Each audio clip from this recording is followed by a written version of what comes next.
शुभ प्रभात। आप सभी का स्वागत है आपके अपने YouTube चैनल अनमोल कोचिंग में। पिछले वीडियो में हमने जाना था कि वर्ण क्या होते हैं, वो कितने प्रकार के होते हैं और उनका वर्गीकरण किस प्रकार से किया जाता है।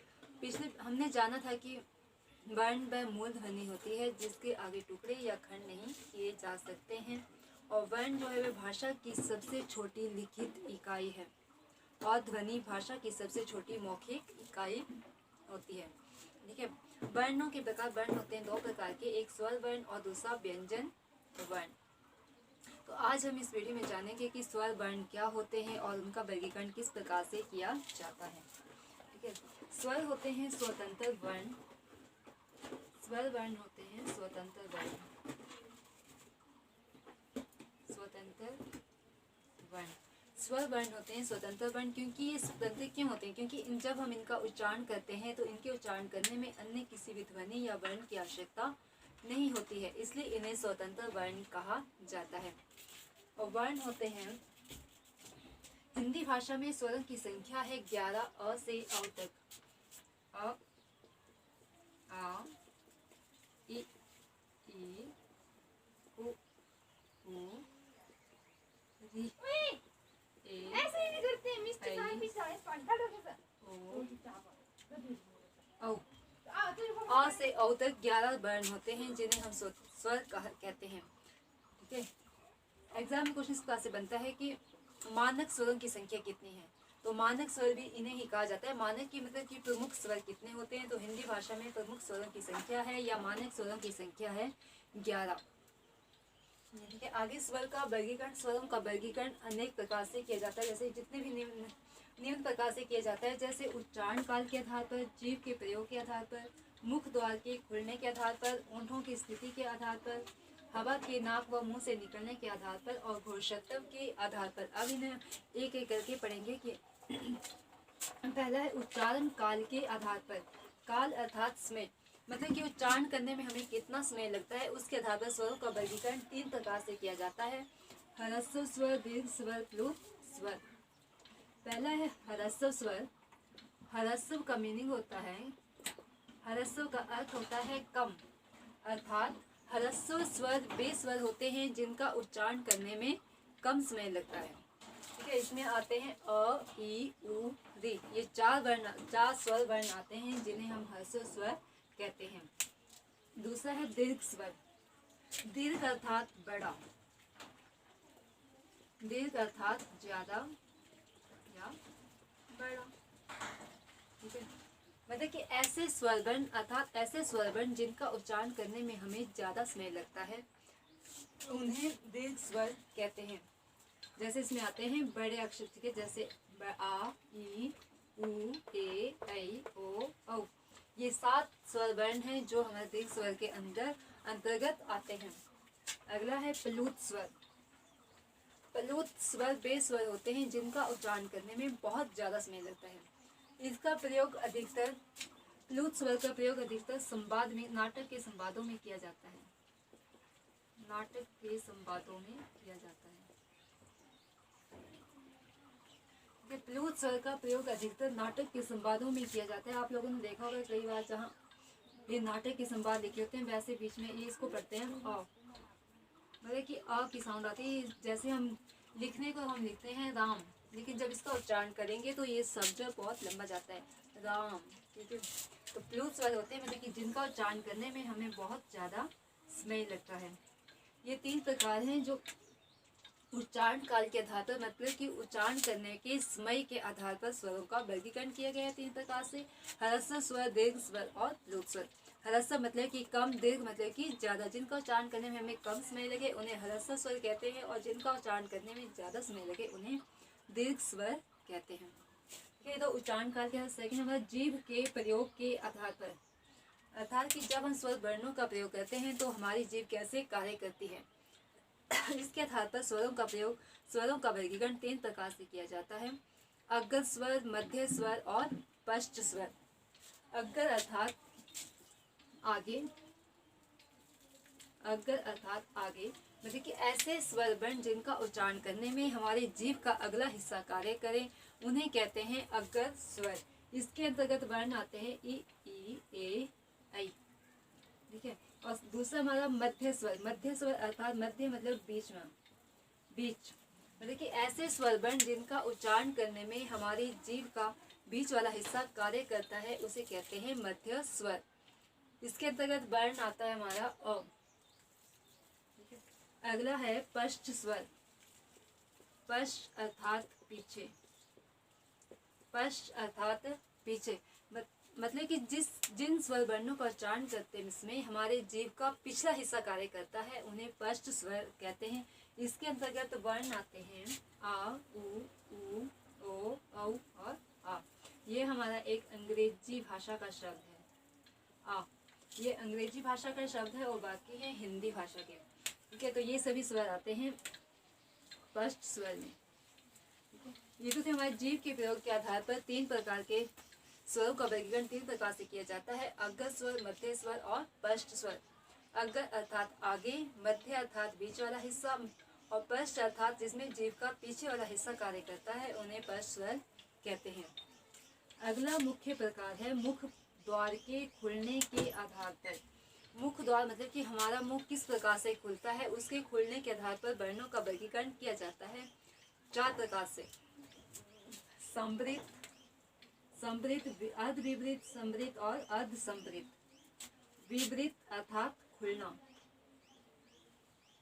विवृत का अर्थ होता है खुलना, विवृत अर्थात खुलना मतलब कि ऐसे स्वर वर्ण जिनका उच्चारण करते इसमें हमारा मुख लगभग खुला रहता है उन्हें कहते हैं विवृत स्वर। इसके अंतर्गत वर्ण आते हैं जैसे आ। जब हम इसका उच्चारण करेंगे तो आप लोग देख रहे होंगे कि आ हमारा मुख कितना खुला मतलब कि लगभग ये खुल रहा होता है। ठीक है, तो इसके अंतर्गत वर्ण आता है आ। दूसरा है अर्ध विवृत। अर्ध अर्थात आधा, विवृत मतलब खुलना। अर्ध अर्थात आधा और विवृत खुलना। ऐसे स्वर वर्ण जिनका उच्चारण करते समय हमारा मुख आधा खुला होता है उन्हें कहते हैं अर्ध विवृत स्वर। इसके अंतर्गत स्वर वर्ण आता है अ। मतलब कि जब हम अ का उच्चारण करते हैं तो हमारा मुख आधा खुला हुआ होता है। अगला है संवृत। संवृत अर्थात बंद। संवृत का अर्थ होता है बंद। ऐसे स्वर वर्ण जिनका उच्चारण करते समय हमारा मुख लगभग बंद रहता है मतलब पूरा बंद नहीं लेकिन लगभग बंद रहता है उन्हें कहते हैं संवृत स्वर। इसके अंतर्गत स्वर वर्ण आते हैं ई, उ, ऊ। जब हम इन 4 वर्णों का उच्चारण करेंगे तो आप लोग देखेंगे कि हमारा मुख आधा लगभग आधा बंद रहता है ना कि पूरा बंद होता है। जैसे ई, उ, ऊ आधा बंद होता है आधा खुला। ठीक है, अगला है अर्ध संवृत। अर्ध संवृत मतलब कि अर्ध आधा और संवृत बंद मतलब कि ऐसे स्वर वर्ण जिनका उच्चारण करते समय हमारा मुख आधा खुला हुआ होता है उन्हें कहते हैं अर्ध संवृत स्वर। इसके अंतर्गत वर्ण आते हैं ए, ऐ, ओ, औ। ठीक है, तो ये था हमारा मुख द्वार के खुलने के आधार पर स्वरों का वर्गीकरण मतलब कि जब हम जिन स्वर वर्णों का उच्चारण करेंगे तो हमारा मुख किस प्रकार से खुलेगा, आधा बंद रहेगा, आधा खुलेगा या आधा खुलेगा और उसके अंतर्गत वर्ण कौन कौन से आते हैं उस प्रकार के बारे में हमने जाना। अगला मुख्य पॉइंट है होंठों की स्थिति। होंठों की स्थिति के आधार पर स्वरों का वर्गीकरण होता है 2 प्रकार से, अवृतमुखी और वृतमुखी। होंठों की स्थिति के आधार पर मतलब कि जब हम स्वर वर्णों का उच्चारण करेंगे तो हमारे होंठों की आकृति किस प्रकार से होगी तो उसके आधार पर स्वरों का वर्गीकरण 2 प्रकार से किया जाता है, अवृतमुखी और वृतमुखी। अ का प्रयोग हमेशा हम नहीं या नकारात्मक रूप में करते हैं और स का प्रयोग हम सकारात्मक या हाँ के रूप में करते हैं। ठीक है, तो यहीं से हमने देखना है कि अवृतमुखी अ का मतलब नहीं मतलब कि ऐसे स्वर वर्ण जिनका उच्चारण करते इसमें हमारे होंठ कैसे होंगे, पूरी तरह से गोल नहीं होंगे। ठीक है, वृत्त होता है हमारा गोल मतलब कि पूरी तरह से गोल नहीं होंगे। इसके अंतर्गत वर्ण आते हैं अ, आ, इ, ए, ऐ। आप लोग उच्चारण करके देखो कि कैसे हमारे होठों की स्थिति क्या हो रही है। जैसे अ, आ, इ, ए, ऐ मतलब कि हमारे मुख पूरी तरह से गोल नहीं हो रहे, होंठ गोल नहीं हो रहे। सेकंड है वृत्तमुखी। वृत्तमुखी मतलब कि ऐसे स्वर वर्ण जिनका उच्चारण करते समय हमारे होंठ बिल्कुल गोल होते हैं, एक वृत्त की तरह होते हैं। ठीक है, इसके अंतर्गत वर्ण आते हैं उ, ओ, औ, आ। ठीक है, जो थे हमारे होंठों की स्थिति के आधार पर। अगला मुख्य पॉइंट है हवा की नाक व मुंह से निकलने के आधार पर, मतलब कि ऐसे वर्ण जिनका उच्चारण जब हम इनका उच्चारण करेंगे तो हमारे मुख से हवा नाक से निकलेगी या मुख से निकलेगी, उसके आधार पर वर्णों स्वरों का वर्गीकरण दो प्रकार से किया जाता है, अनुनासिक और निर्नुनासिक। अनुनासिक, पहला अनुनासिक। अनुनासिक स्वर वर्ण वे वर्ण होते हैं जब हम इनका उच्चारण करते हैं तो हवा हमारे केवल नाक से निकलती है। जैसे मतलब इसमें आपने याद रखना है कि हमेशा ऐसे वर्णों के ऊपर चंद्र बिंदु लगा हुआ होता है, चंद्र बिंदु, ठीक है। जब हम अनुनासिक स्वरों का उच्चारण करते हैं तो इन वर्णों के ऊपर हमेशा चंद्र बिंदु लगा हुआ होता है। जैसे मतलब जिस भी स्वर के ऊपर आपका चंद्र बिंदु लगा होगा वे अनुनासिक स्वर होंगे। और सेकंड है हमारा निर्नुनासिक। निर्नुनासिक मतलब कि ऐसे वर्ण जब हम इनका उच्चारण करेंगे तो हवा केवल मुख से निकलेगी, नाक की नाक से। निर मतलब कि नहीं, निर का मतलब होता है निर नहीं, और नासिक नाक। निर नहीं और नासिक नाक। निर्नुनासिक मतलब कि ऐसे वर्ण जिनका उच्चारण करते इसमें केवल हवा मुख से निकलेगी, मतलब कि नाक से नहीं। निर नहीं नासिक नाक मतलब कि नाक से नहीं, केवल हवा कहाँ से निकलेगी, मुख से। इसके अंतर्गत वर्ण आते हैं जैसे अ आ ई, जितने भी स्वर वर्ण हैं वे आते हैं आपके निर्नु नासिक। जब इन्हीं स्वरों के ऊपर आपका अंग का प्रयोग होगा तो वे बन जाएंगे अनुनासिक। ये थे हमारे हवा के नाक व मुंह से निकलने के आधार पर। अगला मेन पॉइंट है, अगला मुख्य पॉइंट है घोषत्व के आधार पर। घोषत्व के आधार पर, घोष अर्थात स्वतंत्री में कंपन होना। स्वतंत्री में कंपन होना। घोष अर्थात स्वतंत्री में कंपन होना।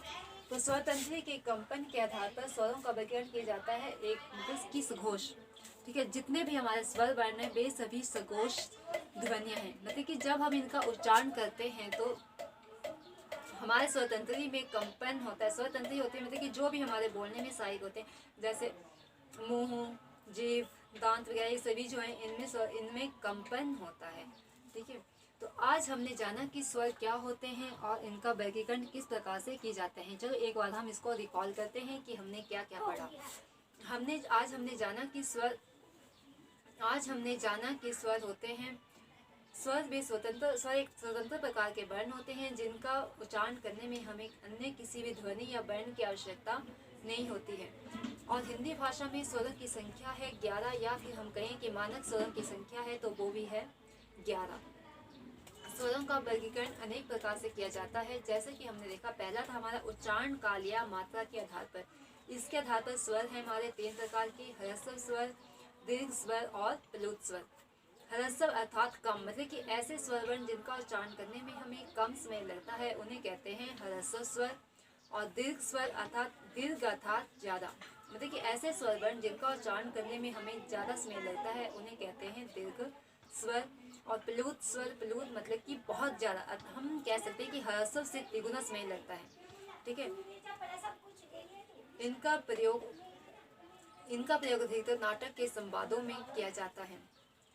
अगला हमने देखा कि जीभ के प्रयोग के आधार पर, मतलब कि जब हम स्वर वर्णों का उच्चारण करते हैं तो हमारी जीभ किस प्रकार से कार्य करती है, इसके आधार पर भी वर्णों का प्रयोग 3 प्रकार से किया जाता है। वर्गीकरण 3 प्रकार से किया जाता है, अग्र स्वर, मध्य स्वर और पश्च स्वर। अग्र अर्थात आगे, मध्य अर्थात बीच और पश्च मतलब कि पीछे, ठीक है। अगला मुख्य प्रकार हमने देखा कि मुख द्वार के खुलने के आधार पर, मतलब कि जब हम स्वर वर्णों का उच्चारण करते हैं तो हमारा मुख किस प्रकार से खुलता है, इसके आधार पर वर्णों का प्रयोग 4 प्रकार से किया जाता है। विवृत स्वर, अर्ध विवृत स्वर, समृद्ध स्वर और अर्ध समृद्ध स्वर। विवृत अर्थात बंद, अर्ध विवृत आधा बंद, समृद्ध खुला और अर्ध समृद्ध आधा खुला। अगला हमने देखा कि ओंठों की स्थिति के आधार पर, मतलब कि जब हम स्वर वर्णों का उच्चारण करते हैं तो हमारे होठों की स्थिति क्या होती है। इस प्रकार से वर्णों का वर्गीकरण करते हैं हम दो प्रकार से, अवृतमुखी और वृत्तमुखी। अवृतमुखी मतलब कि जब हम वर्णों का उच्चारण करते हैं तो हमारा मुख पूरी तरह से गोल, हमारे होंठ पूरी तरह से गोल नहीं होते हैं। और वृत्तमुखी मतलब कि जब हम जिन वर्णों का उच्चारण करते हैं तो हमारा मुख बिल्कुल वृत्त की तरह गोल होता है, बिल्कुल तो नहीं होता लेकिन थोड़ा बहुत मतलब वृत्त की तरह गोल होता है। अगला मुख्य पॉइंट हमने देखा कि हवा के नाक व मुंह से निकलने के आधार पर, इसके आधार पर वर्णों का स्वरों का वर्गीकरण दो प्रकार से किया जाता है, निर्नुनासिक और अनुनासिक। अनुनासिक मतलब कि नासिक होती है नाक, मतलब कि जब हम स्वर वर्णों का उच्चारण करते हैं तो हमारा नाक, हवा नाक से निकलती है। और निर्नुनासिक, निर मतलब नहीं, नासिक मतलब नाक, मतलब कि जब हम जिन वर्णों का उच्चारण करते हैं तो हवा केवल मुख से निकलती है, ना कि नाक से। ठीक है। और अगला लास्ट हमने देखा कि घोषत्व के आधार पर, घोष अर्थात स्वतंत्री में कंपन होना। स्वतंत्री मतलब जो भी हमारे बोलने में सहायक होते हैं उन्हें कहते हैं स्वतंत्री। तो स्वतंत्री में कंपन होता है वो उसके आधार पर है एक सघोष वर्ण, इसमें सभी स्वर वर्ण आते हैं। जितने भी स्वर वर्ण है वे सभी घोषत्व स्वर वर्ण है। ठीक है। इस प्रकार हमने आज जाना। नेक्स्ट वीडियो में हम जानेंगे कि व्यंजन क्या होते हैं और उनका वर्गीकरण किस किस प्रकार से किया जाता है। धन्यवाद।